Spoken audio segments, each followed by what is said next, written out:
우리는 지난주에 영적인 눈을 뜬 사람이 누리는 복에 대해서 살펴보았습니다. 이제 오늘은 주님이 복 주시는 삶, 두 번째 시간으로 영의 귀가 열린 사람에 대한 은혜, 영의 귀가 열린 사람에 대해서 우리가 은혜를 나누고자 합니다. 눈이 열리고 영의 귀가 열릴 때 우리는 복 있는 인생을 살아갈 수 있습니다.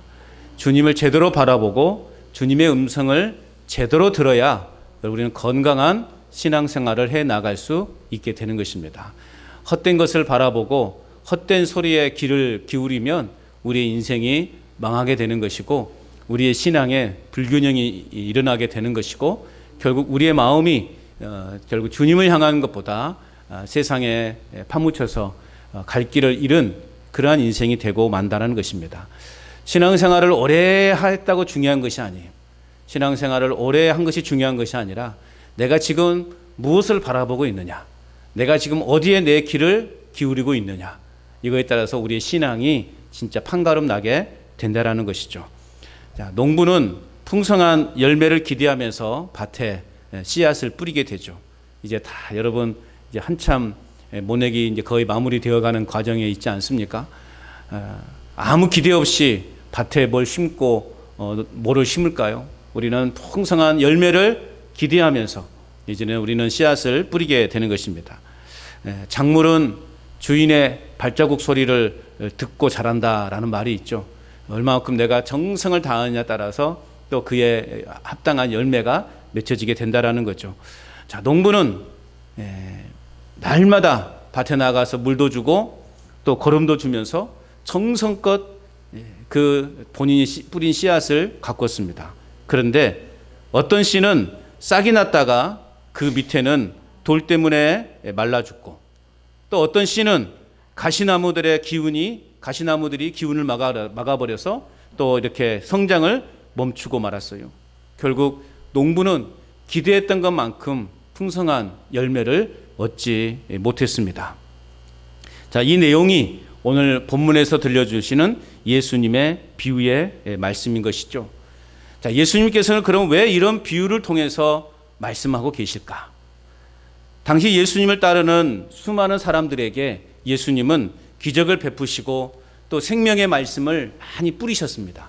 그런데 얼마 가지 않아서 그 말씀을 들었던 또 그 기적을 보았던 사람들이 믿음을 배반해버리고 또 예수님을 믿는 사람들을 박해하는 또 예수님 그 자체를 박해하는 그러한 일들이 생겨났기 때문에 예수님은 오늘 이 비유를 통해서 그들의 잘못된 신앙을 다시 한번 되짚어주고 계시는 것입니다. 자, 그런데 이런 안타까운 현상이 비단 예수님 시대에만 일어나고 있었던 것인가? 오늘날 우리 교회 안에도 똑같은 현상이 일어나고 있다라는 것입니다. 이건 비단 우리 교회만의 문제가 아니라 이 땅에 우리 한국교회 수많은 교회 안에 일어나고 있는 현상이다라고 그렇게 말할 수 있습니다.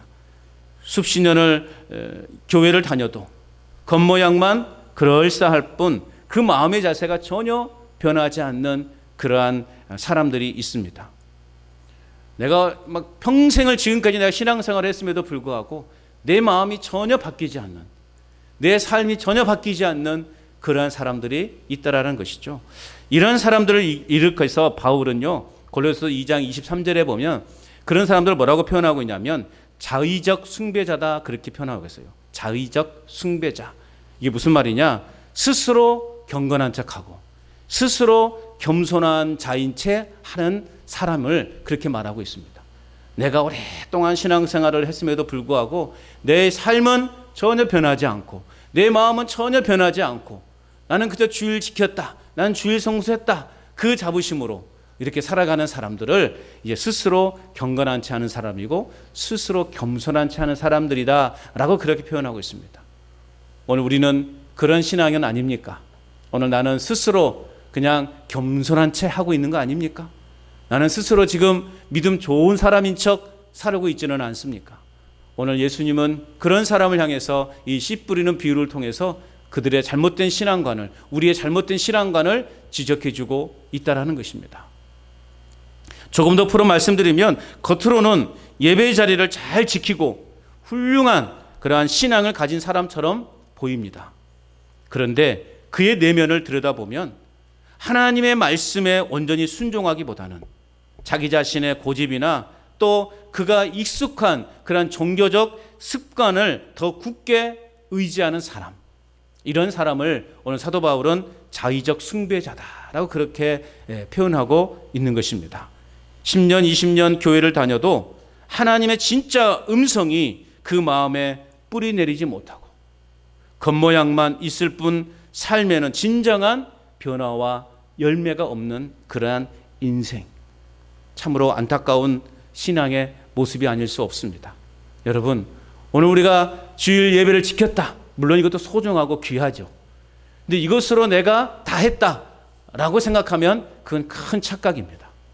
하나님은 오늘 이렇게 예배하는 여러분 한 분 한 분을 물론 축복해 주시지만 더 기뻐하시는 것은 이제 세상으로 나아가서 여러분이 오늘 받은 이 말씀을 잘 기억하고 그 말씀을 삶으로 적용해서 열매를 맺는 그러한 삶을 더 기뻐하신다는 사실을 믿으시기 바랍니다.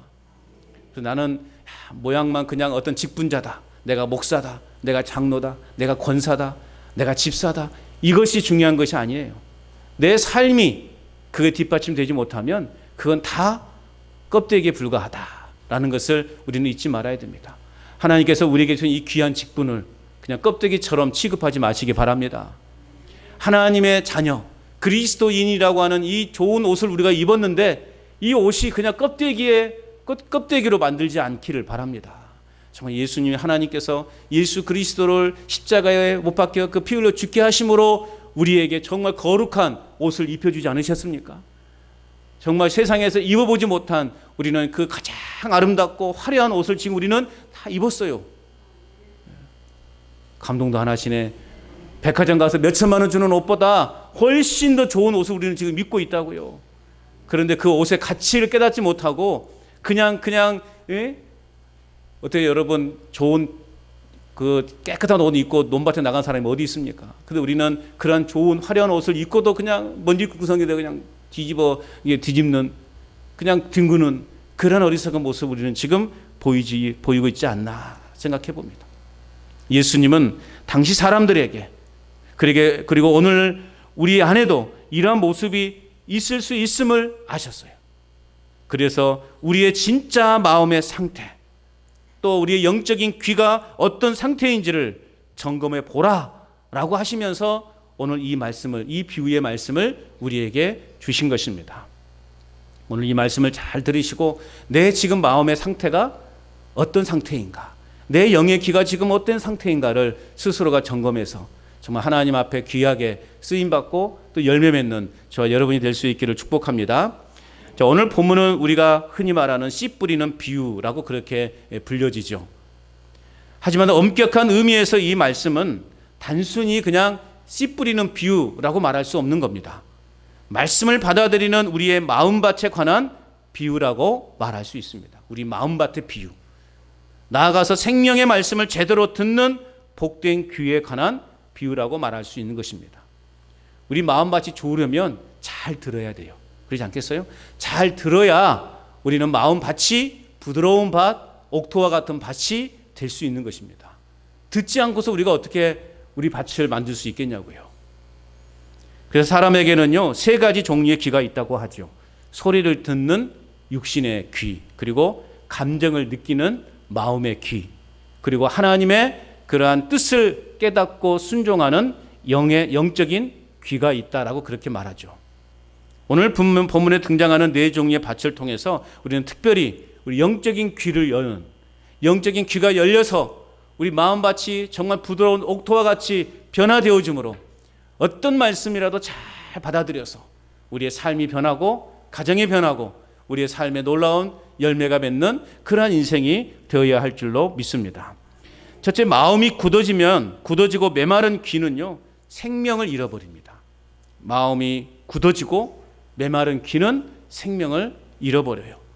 오늘 본문에 우리가 읽었던 4절부터 이제 6절까지의 말씀을 보면 씨가 길가에 뿌려지고 또 돌밭에 떨어지는 장면이 나오죠.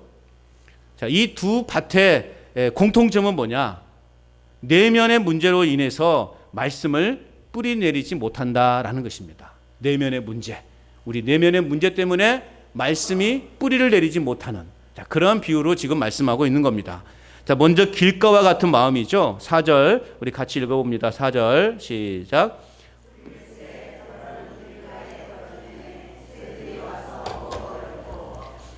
자, 뿌리일새 덜어는 길가에 떨어짐에 새들이 와서 먹어버렸다. 자, 길가와 같은 마음을 가진 신앙. 길가와 같은 마음을 가진 신앙은 어떤 사람인가? 아까 서론에서 말씀을 드렸던 것처럼 주일 예배는 잘 나오는 사람들을 말해요. 주일 예배는 잘 나와요. 한마디로 예수님을 믿는 사람이라고 말할 수 있습니다. 그런데 말씀을 사모한 마음도 없고 말씀을 들어도 깨달음이 없는 사람, 이런 사람을 내서 길가에 뿌려진 씨다라고 그렇게 비유하고 있습니다. 한마디로 말하면 명목상 그리스도인이에요. 무늬만 그리스도인이에요. 오늘날 그런 사람들이 많죠. 무늬만 그리스도인, 명목상 그리스도인, 그냥 겉만 그리스도인처럼 이렇게 살아가는. 자, 그렇다면 왜 이런 길가와 같은 마음의 밭이 생기는 것일까요? 자, 길가는 어떻습니까? 길이라고 하는 것은 사람들이 하도 밟고 다니니까 어때요? 그 길은 딱딱해지죠. 딱딱해지는 거예요. 그러니까 뭐 이 오솔길이라든가 등산로 같은 길을 보면 처음에는 다 그냥 부드러운 흙에 불과했겠죠. 그런데 한 사람이 그 길을 내면서 걸어가고 또 그 다음 사람이 밟고 지나가고 또 수많은 사람들이 그 길을 이렇게 왔다 갔다 하다 보니 그 부드러웠던 그 산의 그 길이 이제 딱딱한 길로 굳어지게 되는 것이죠. 자, 무엇을 말하는 것인가? 사람들에게 상처를 받고 또 세상에 짓눌림이 심하다 보니까 우리 마음이 단단히 굳어져 버린 거예요. 그것이 이제 길가와 같은 마음이에요. 마음이 너무 굳어져 있으면 어떨까요? 마음이 탁하게 굳어져 있으면 아무리 좋은 말이 이렇게 던져줘도 그 말씀을 받아들여요? 어째요? 받아들이지 않죠. 다 그냥 튕겨져 나가버리죠. 사람의 마음이 단단히 굳어 있으면요, 참 괴로워요. 서로가 괴로운 거예요. 어떤 말을, 위로의 말을 해도 그냥 튕겨 나가버리는 거예요. 어느 부부가요 20년 동안 사랑한다는 말 한번 하지 않고 틈만 나면 싸웠다고 그래요. 그냥 그 오랜 생활 보내면서도 여보 사랑해, 그 말을 하기가 너무 그렇게 어려워서 틈만 나면 서로 싸우고 또 싸우고 아주 그런 부부였다고 해요. 어느 날 아내가요 큰 맘 먹었어요. 그래서 술에 취해서 들어온 남편을 향해서 그랬답니다. 여보 사랑해요. 자, 그 말을 듣는 남편의 반응은 어땠을까요? 그 말을 듣고 감격해서 막 눈물을 주룩주룩 흘리면 얼마나 좋았을까요? 여보 사랑해 그러니까 남편이 너 미쳤냐 그러더래요. 평상시에 그 마음이 완전히 닫아져 있으니 아무리 따뜻한 말, 좋은 말을 해도 그 말이 그 마음속에 새겨지지 않는 거예요. 여러분 이제 모내기 보면 보십시오. 그냥 딱딱한 땅에 그냥 우리가 뭐를 심습니까? 그런 어리석은 사람은 없죠. 모내기 하는 과정만 봐도요, 그 딱딱하게 굳어있던 그 땅을 어떻게 만듭니까? 처음에 물을 대고 또 로타리를 먼저 확 쳐놓고 물을 대고 또 어떻습니까? 또 물을 받아놓고 물을 뺐다가 또 뭐 썰어지를 했다가 그리고 이제 또 물을 뺐다가 또 그래 모내기를 하고 그런 거 아니에요? 그러니까 딱딱하게 굳었던 그 논바닥을 부드러운 그러한 논바닥으로 만들어가는 과정을 통해서 이제 그곳에 모를 심는 거 아니겠어요? 밭도 마찬가지잖아요. 밭도 이렇게 겨울 내내 묵어있던 그 밭을 이제 로타리로 확 갈고 부드럽게 땅을 만들어야 그곳에 또 씨앗을 심고 뭐 고추나무도 심고 배추도 심고 가지나무도 심고 뭐 또 심고 뭐도 심고 뭐도 심는 거 아니겠습니까? 부드러워야 그 땅에 심을 때 뿌리를 잘 내려서 좋은 열매, 풍성한 열매를 맺히게 되는 것입니다. 그런데 우리 마음밭이 딱딱하게 굳어 있으면 여러분 그 어떤 것도 우리 안에 뿌리 내리지 못한다는 거예요. 자, 이런 밭에 떨어진 씨는 어떻게 됩니까? 오늘 4절 하반절에 보니까 새들이 와서 먹어버렸다 그렇게 표현하고 있어요. 새들이 와서 먹어버렸다. 이 새가 무엇을 말하는 것인가? 오늘 마태복음 13장 19절 말씀에 보면 악한 자다라고 그렇게 표현하고 있습니다. 오늘 13 성경을 펴놓고 계신 분들은 13장 19절 말씀에 보면 보십시오. 아무나 천국 말씀을 듣고 깨닫지 못할 때는 악한 자가 와서 그 마음에 뿌려진 것을 빼앗나니 이는 어디예요? 곧 길가에 뿌려진 자다. 그렇게 말하고 있어요. 새가 상징하는 것은 악한 자. 그런데요, 마가복음 4장 15절에 보면 좀 더 구체적으로 이 새가 무엇을 가리키는가를 말하고 있어요. 마가복음 4장 15절에서는 사탄이다라고 아주 분명하게 표현하고 있습니다. 자, 길가에 떨어진 씨는 뭐가 먹어버린다고요? 사탄이 금방 그것을 먹어버린다라고 말하고 있습니다. 길가와 같은 마음밭에 떨어진 말씀은 사탄이 와서 즉시 그것을 먹어버린다는 거예요. 여러분, 딱딱한 바닥에 씨앗을 뿌려보세요. 그럼 어떻게 될까요? 뿌리 내리기도 전에 새가 와서 다 쪼아 먹어버리잖아요. 그거와 같은 거예요. 설교를 들을 때에도 딴 생각이 나고 예배당의 문을 나서면 그걸 다 잊어버리는, 그게 바로 길가와 같은 마음이에요. 오늘 우리 마음이 어떤 마음이 돼야 되는가? 스폰지 같은 마음이 돼야 돼요. 로타리를 치고 또 썰매질을 해서 그곳에 모를 심는 것처럼 우리 마음이 잘 그 딱딱히 굳어있는 우리 마음이 잘 기경되고 잘 갈려져서 우리 마음이 스폰지 같은 마음이 되어서 어떤 말씀이 선포되더라도 그 말씀을 잘 흡수해가는 그러한 사람만이 영적으로 건강해질 수 있습니다. 늘 판단하고 평가하고 그냥 이거고 저거다 이라고 하는 사람은 그 마음이요 딱딱해서 신앙이 성장하지 못하는 거예요. 은혜를 못 받는 거예요. 사탄은 우리가 말씀에 반응하기도 전에 즉각 방해하려 든다라는 거예요. 말씀을 집중하지 못하도록 계속 방해해요.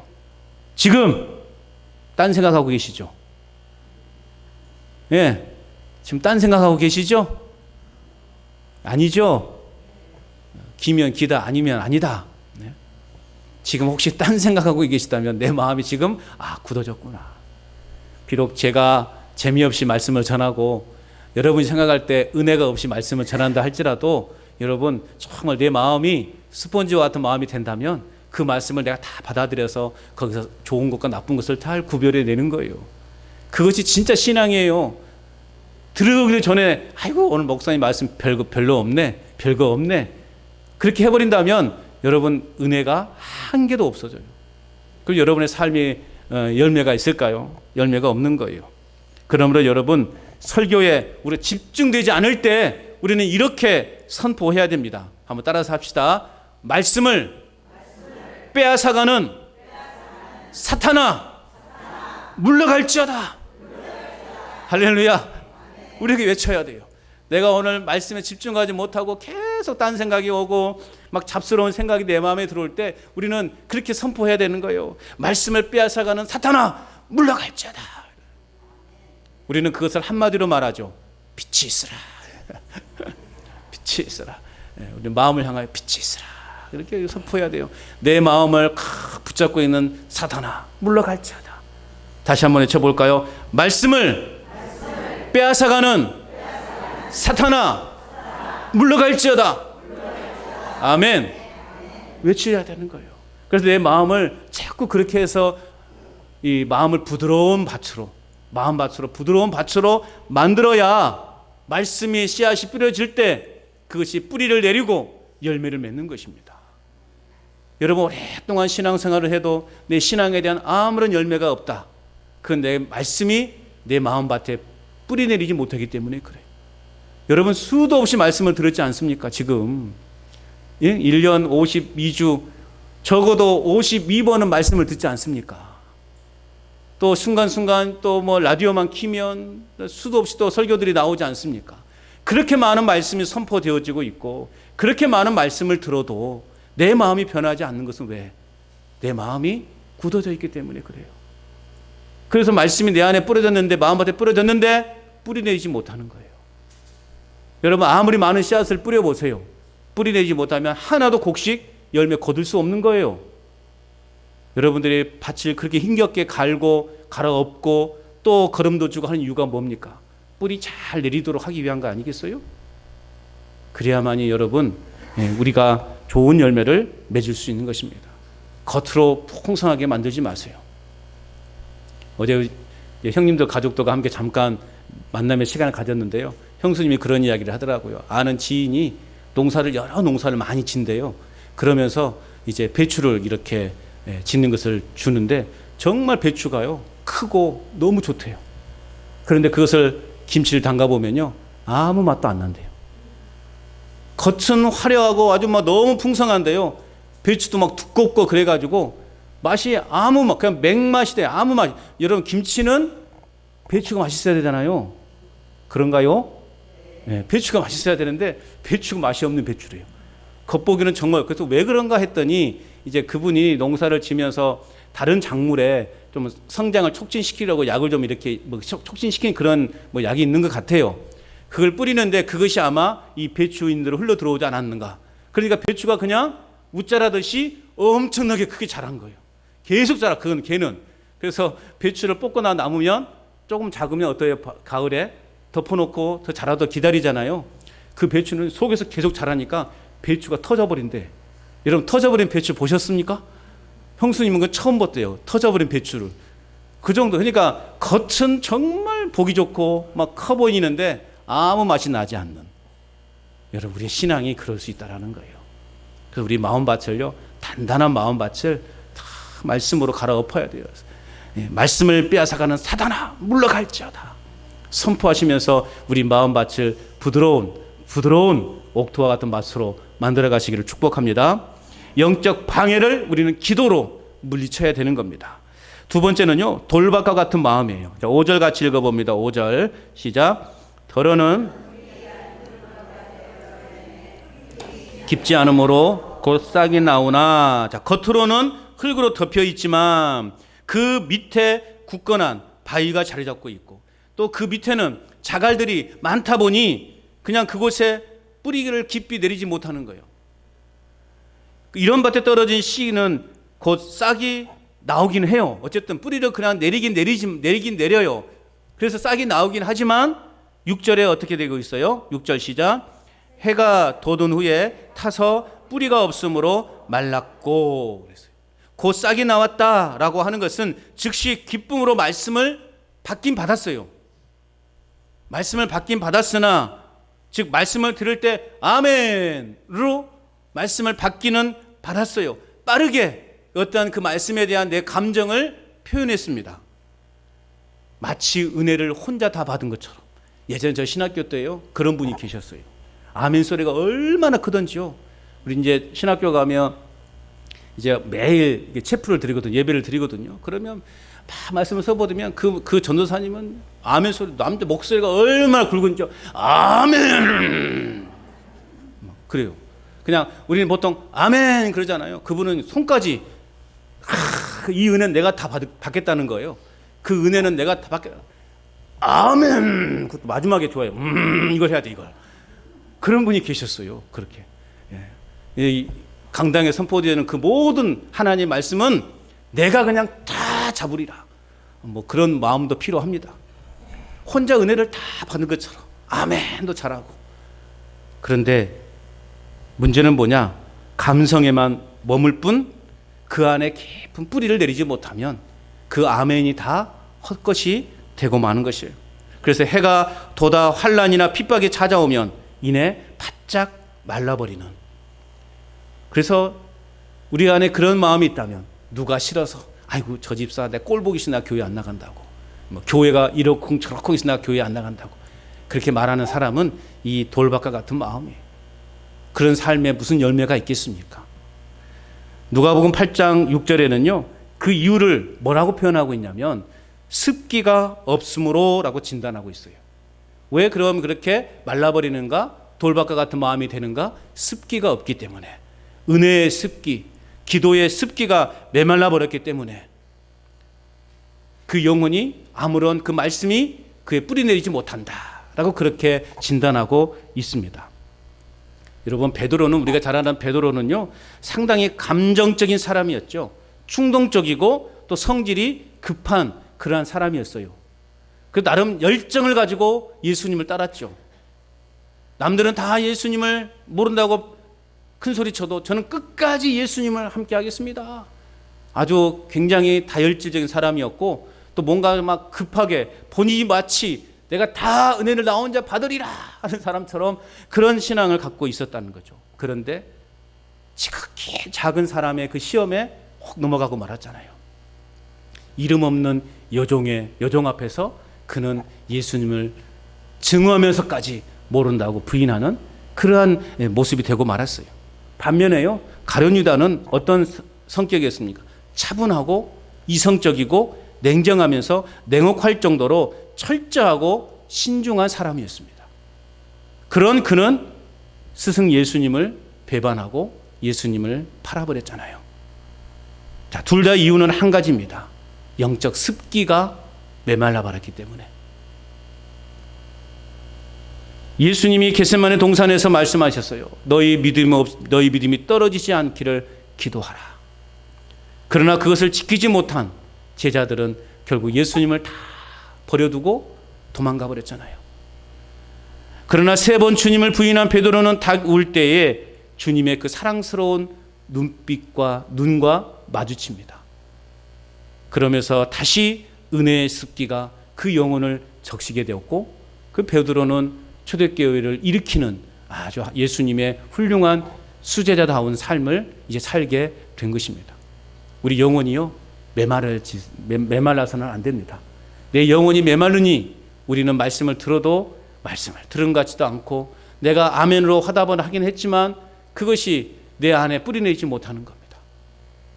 우리는 성령의 그러한 기름 부으심, 성령의 그 충만하심을 우리는 늘 사모해야 됩니다. 그래서 다시 은혜의 습기가 내 영혼을, 내 마음밭을 다 녹여서 어떤 말씀이 내 안에 들려진다 할지라도 내가 그것을 잘 소화시켜서 풍성한 열매 맺는 그러한 신앙이 되어야 되는 것입니다. 내 내면에 굳은 그러한 바위를 부수고 은혜의 습기로 적셔 달라고 우리는 성령님께 늘 기도할 때 우리는 주님의 참다운 제자의 삶을 살아갈 수 있게 되는 줄로 믿습니다. 두 번째로는 세속적인 염려와 욕심에 막힌 그러한 귀는요, 결실하지 못합니다. 자, 예수님은 더 7절에서 또 비유를 말씀하시죠. 7절 시작. 더러는 가시떨기 위에 떨어짐에 가시가 자라서 기운을 막고, 자, 세 번째로 씨가 떨어진 곳이 어디입니까? 가시떨기입니다. 이 가시떨기는요, 환경과 욕심의 문제에 갇힌 그런 세속적인 그리스도인을 말하는 것입니다. 싹이 트고요, 줄기가 자라기는 했습니다. 그런데 가시가 그 기운을 막아버려서 결국 열매 맺지 못하도록 만들어버리는 거죠. 자, 여기에서 가시가 뭘까? 그럼 가시가 상징하는 게 뭘까? 먹고 사는 문제인 세상의 염려, 또 더 좋은 것을 소유하려는 물질의 유혹과 욕망, 그것이 결국 오늘 예수님이 말씀하시는 가시떨기와 같은 거예요. 그래서 여러분, 오늘 우리가 우리 주변에 어떤 사람들이 있는가가 중요합니다. 내 주변에 어떤 사람들이 대체적으로 이렇게 같이 있는가? 여러분 주변에는 어떤 사람들이 있습니까? 또 내가 내 주변의 환경이 어떠한지가 굉장히 중요하다라는 거예요. 내 주변에 그냥 세상 욕심에 가득 찬 사람, 불평불만만 가득 찬 사람, 그냥 맨날 술 먹고 담배 피는 사람만 내 주변에 있다 그러면 그것이 세상의 가시가 되는 거예요. 그것이 내 어떤 신앙을 이렇게 막고 있기 때문에 내가 자라지를 못하는 거예요. 그러한 세상의 그러한 마음들, 우리 주변에 같이 기도하고 말씀을 나누고 은혜를 나누는 그런 사람들 우리 주변에 있다면 여러분, 우리의 신앙이 얼마나 잘 자라겠냐고요. 그래서 여러분, 주변의 사람들을 잘 생각해 보세요. 여러분도 환경이 어떠냐? 환경이 맨날 놀고 먹는 자리에만 있다 그러면 어떻겠냐고요. 내 신앙이 정말 건강하게 나아갈 수 있겠습니까? 그렇다고 완전히 우리가 그런 사람들을 다 멀리 하라는 것은 결코 아닙니다. 그러나 우리는 아무튼 내 주변의 사람들이 어떤 사람들인가를 잘 판단하시고, 또 내가 지금 어느 환경 속에서 신앙생활을 하고 있는가를 잘 판단하셔야 돼요. 내 귀에 들려오는 말들이 어떤 말들인가. 요즘 막 드라마나 영화 보면 그냥 너무 상스러운 말들이 많이 들려오다 보니까, 또 이제 그 세상 사람들이 이야기하는 거 보니까 와, 정말 제가 이제 좀 장미축제 때 형님 가게에서 조금 이렇게 식당이 좀 바쁘니까 도와주고 그러거든요. 그러면 이제 막 단체 손님들이 와요. 막 산악회 사람들이 와요. 그러면 음에 참말로 말하는 걸 보면 정말 저질스러운 말들이, 그 아주머니들, 그 아저씨들 말하는 거 보세요. 그냥 욕이 그냥 나오고, 자기들끼리 이야기할 때 막 그냥, 여러분 그렇습니다. 예. 그런 거 별로 좋아하지 마세요, 여러분. 예? 그런 거. 세상이 그렇더라고요. 그런 사람들 틈바구니 있으면 우리 신앙이 잘 자라겠냐고요. 그게 다 가시떨기 같은 거예요. 그래서 우리가 우리 주변에 어떤 사람들이 모여 있는가, 또 내가 어떤 환경에 지금 머물러 있는가, 굉장히 중요하다는 것을 잊지 말아야 돼요. 세상을 사모하는 욕망이 말씀을 사모함보다 더 크지 않은가, 우리는 돌아봐야 됩니다. 중국에서는요, 자식을 팔아서 복권을 산답니다. 복권은 한번 1등 돼보려고, 일확천금을 노려보려고 자식까지 파는 부모가 있답니다. 이런 세상에서 우리가 믿음을 지켜낸다는 것이 이게 쉬운 일이겠습니까? 밭에 나가보면 땀 흘려 심은 곡식보다 잡초가 훨씬 또 무성하게 자라는 경우가 있죠. 저놈의 잡초들은 가꾸지도 않았는데 왜 이렇게 잘 나는지 몰라요. 왼수 같은 잡초들 아닙니까? 우리 마음도 그래요. 악한 생각과 세상의 염려는 우리가 굳이 노력하지 않아도 우리 마음에서 스스로 자라나요. 그거 스스로가 가지가 되어버려 또한. 그래서 내 신앙이 흔들리게, 내 신앙이 자라지 못하는 그러한 결과를 낳게 되는 것입니다. 사탄은 계속해서 우리 마음밭을 세상 걱정거리라고 하는 이 잡초를 뿌리내려서 우리의 신앙의 기운을 막아버려서 질식시켜버리는 겁니다. 마치 칡넝쿨이 그냥 산을 다 뒤덮어 버리는 것처럼, 이 칡넝쿨이 한번 번지면 나무가 다 죽어요. 저희 시골에도 정말 맛있는 감나무가 있었거든요. 홍시가 얼마나 맛있는지 몰라요. 그런데 어느 날 가보니까 말라 죽어버렸어요. 왜요? 칡넝쿨이 다 덮어가지고. 저희가 뭐 칡넝쿨 잘 자라도록 비료를 줬습니까? 거름을 줬습니까? 지가 알아서 그냥 자라다 보니까 온 산이 그냥 칡넝쿨이 돼가지고 나무들이 다 죽어버리는, 기운을 막아버리는 거죠. 우리의 신앙이 그럴 수 있다라는 겁니다. 줄기도 있고 잎도 무성하며 신앙생활도 제법 하는 것 같은데 주님이 찾으시는 열매가 없는 신앙이라면 그건 분명 우리의 삶을 한번 잘 점검해 봐야 되는 것입니다. 우리의 영혼의 숨통을 조이는 가시떨기가 무엇인지 우리는 우리의 삶을 잘 돌아보아야 되는 겁니다. 세상을 사랑하는 마음, 내일의 염려를 주님의 십자가 앞에 과감히 뽑아내고 던져버려야 우리의 영의 귀가 활짝 열리게 되는 것입니다. 그 말씀이 쏙쏙 들어오게 되는 거예요. 그 말씀이 들어올 때 우리 마음밭에 뿌리 내리게 되는 것입니다. 여러분, 우리의 환경을 잘 다스림으로 풍성한 열매를 맺는 저와 여러분 될 수 있기를 축복합니다. 하나님의 또 세 번째는 하나님의 은혜로 기경된 옥토만이 결국 풍성한 결실을 맺을 수 있는 거예요. 마지막 8절 같이 읽어봅니다. 시작. 더러는 좋은 땅에 떨어짐에 어떤 것은 100배, 어떤 것은 60배, 어떤 것은 30배의 결실을 하였느니라. 좋은 마음은 말씀을 듣고 깨닫고 받아들이는 사람입니다. 말씀을 지키는 자예요. 영의 귀가 열린 마음은 말씀을 그저 귀로만 듣고 흘리지 않는다는 겁니다. 말씀을 듣고 깨닫고 내 삶으로 받아들여서 지키는 자, 그런 자가 바로 영의 귀가 열린 사람이라고 말할 수 있습니다. 이처럼 영의 귀가 하나님 앞에 활짝 열린 자들은 세상의 그 어떤 유혹과 환난 속에서도 흔들리지 않고 인내하는 그 믿음을 통해서 오늘 말씀처럼 30배, 60배, 100배의 결실을 맺게 되는 축복을 누리게 된다라는 것입니다. 여러분, 오늘 우리 마음밭은 지금 어떤 밭입니까? 딱딱하게 굳어있는 그러한 길가와 같은 마음밭입니까? 아니면 내 온몸이 마음속에 그냥 여러 가지 온통 근심걱정거리로 가득 찬 돌밭과 같은 그러한 마음밭입니까? 아니면 정말 세상의 그러한 여러 가지 환난과 또 유혹과 세상의 그 향락의 그 문화 속에서 내 신앙을 가로막는 가시떨기가 내 삶을 지금 덮고 있지는 않습니까? 오늘 여러분의 마음이 좋은 밭이 되기를 소망합니다.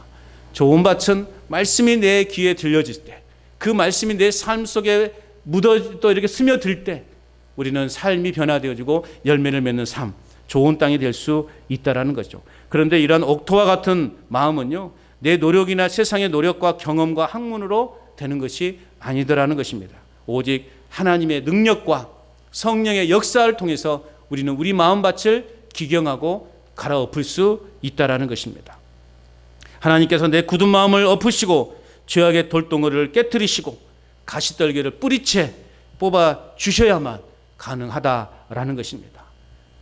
오늘 그래서 마지막 결론 9절에서 예수님은 간절하게 말씀하시죠. 9절에 귀 있는 자는 들으라.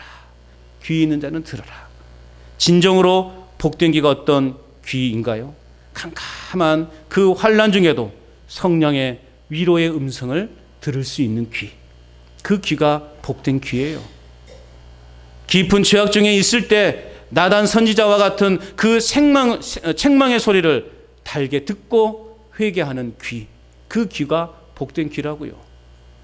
우리의 삶에 축복이 임할 때 나 혼자 누리지 않고 주님이 부르시는 사명의 소리를 듣고 일어서는 귀, 그 귀가 복된 귀라는 것입니다. 오늘 예배하는 여러분의 귀가 다 복된 귀가 될 수 있기를 축복합니다. 여러분, 이런 소리가 있어요. 천국에 가면은요, 귀만 산더미처럼 쌓여 있대요. 천국에. 왜 그래? 왜 이런 말이 나왔을까요? 좋은 말씀은 귀로 참 많이 듣는데 어째요? 몸과 삶으로 순종하지 않다 보니 귀만 천국에 가 있대요. 여러분, 이게 참 뼈가 있는 그러한 농담이죠. 좋은 말씀은 너무나 많이 듣지만 그 말씀을 듣고도 삶으로 실천하지 않으니 그냥 듣는 그 귀만 그냥 천국에 가 있다고요. 여러분의 귀는 어디 있어요? 여기 있어요. 잘 들으시고 그 말씀을 잘 마음밭에 새기시고 우리의 삶으로 또 적용해서 열매를 맺을 때 우리는 천국의 그 기쁨을 누릴 수 있게 되는 것입니다. 여러분, 씨앗 자체는 보잘것없고 작아 보여요.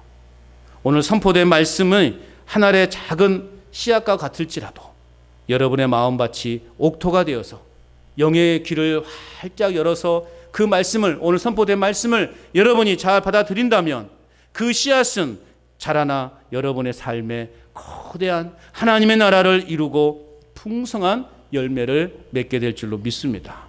오늘 예배하는 우리 모든 성도님들의 마음이 성령 안에서 옥토로 기경되시기를 바랍니다.